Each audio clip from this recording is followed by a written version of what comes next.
Somebody stepped inside your soul. Somebody stepped inside your soul. Little by little. Hello tout le monde, voilà, donc je reviens aujourd'hui avec une vidéo toujours pour la guérison des compulsions alimentaires. Donc aujourd'hui je vais vous parler d'apprendre à vous connaître.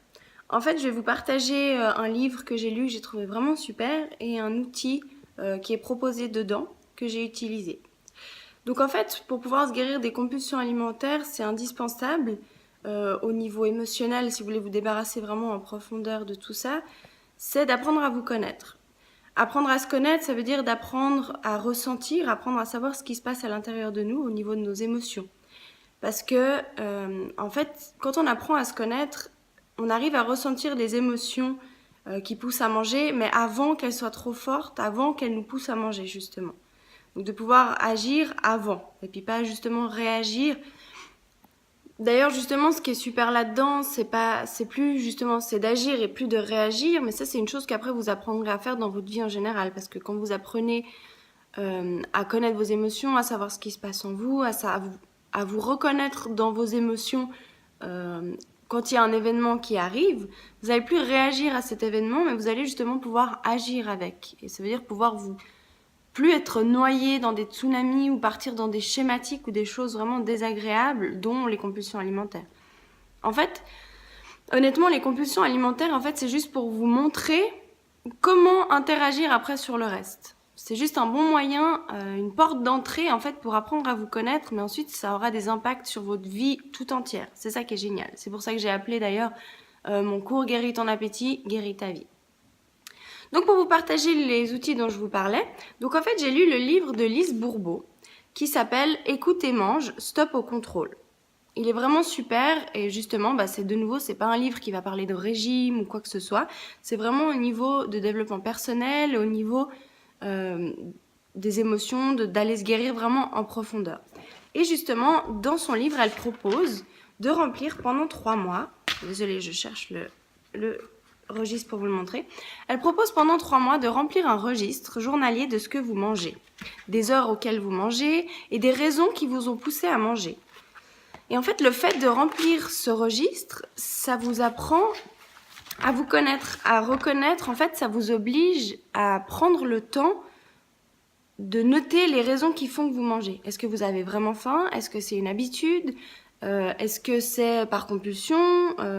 Du coup, vu que sur le moment vous allez noter pourquoi vous mangez, à quelle heure, pour quelle raison, ça va vous obliger à prendre conscience de ce qui se passe en vous et de pour quelle raison vous en êtes arrivé à manger à ce moment-là. Voilà, donc je vous le montre, il ressemble à ça. Donc c'est un registre journalier.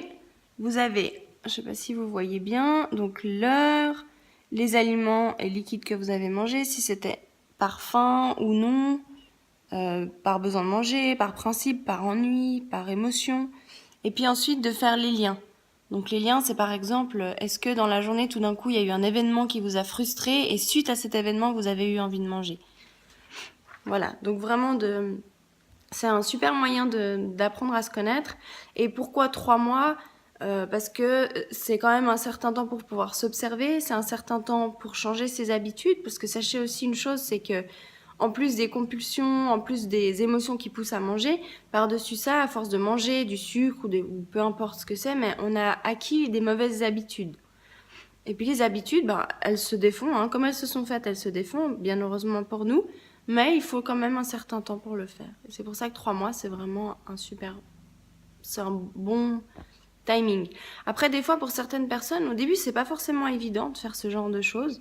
Alors peut-être essayer déjà sur une semaine, après 2 semaines, après 1 mois.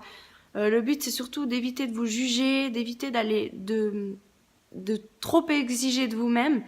Donc commencez vraiment par des petits pas, par des petites choses. Si une semaine déjà ça vous convient, ça vous permet déjà de commencer à apprendre et déjà de voir si ça vous convient ou pas comme méthode. Mais c'est vrai que je trouve que c'est un super moyen de commencer à apprendre à se connaître. Parce que quand je parle d'apprendre à se connaître, des émotions, de plein de choses, c'est pas évident, c'est des choses qui sont internes, donc c'est pas quelque chose de concret, c'est pas quelque chose que je peux vous démontrer ou vous expliquer clairement parce que c'est pas évident. Moi j'ai appris par le biais des stages que j'ai faits, de Reiki, de développement personnel, à force de travail sur moi, où j'ai appris à me connaître, appris à comprendre comment je fonctionnais, mes émotions. Et encore, hein, c'est pas du tout facile, je me connais encore de loin pas à 100%. Je fais de mon mieux, hein. Mais c'est vrai que c'est quelque chose qui prend du temps et qui est pas évident, donc faut vraiment persévérer et puis vous verrez, mais ça vaut vraiment le coup. Ça vaut vraiment le coup parce que c'est vraiment votre vie entière qui change et c'est vraiment chouette. Et rien que quand on est aux prises justement avec les compulsions alimentaires, avec notre poids, avec tout ce genre de choses, c'est tout des conditionnements mentaux, des schématiques qu'on s'est mis qui sont vraiment désagréables. Bien au-delà du fait de manger, l'estime de soi, elle en prend un sacré coup. Puis quand on a peu d'estime pour soi-même, ben du coup on s'accorde vraiment peu de bonnes choses. On se laisse pas le droit d'avoir des choses super dans notre vie, mais dans tous les domaines, hein, que ce soit professionnel, en amour, en amitié, avec nos relations. Donc voilà. Donc j'espère que ces outils pourront vous servir. J'espère que mes vidéos vous aident. Et puis je suis toujours à disposition avec grand plaisir pour répondre à vos messages. D'ailleurs, je remercie toutes les personnes qui prennent le courage et le temps de m'écrire pour me raconter leur vécu, me poser des questions. J'y réponds avec grand plaisir. En attendant, je vous souhaite une belle journée. So you can hurt me and hurt me some more.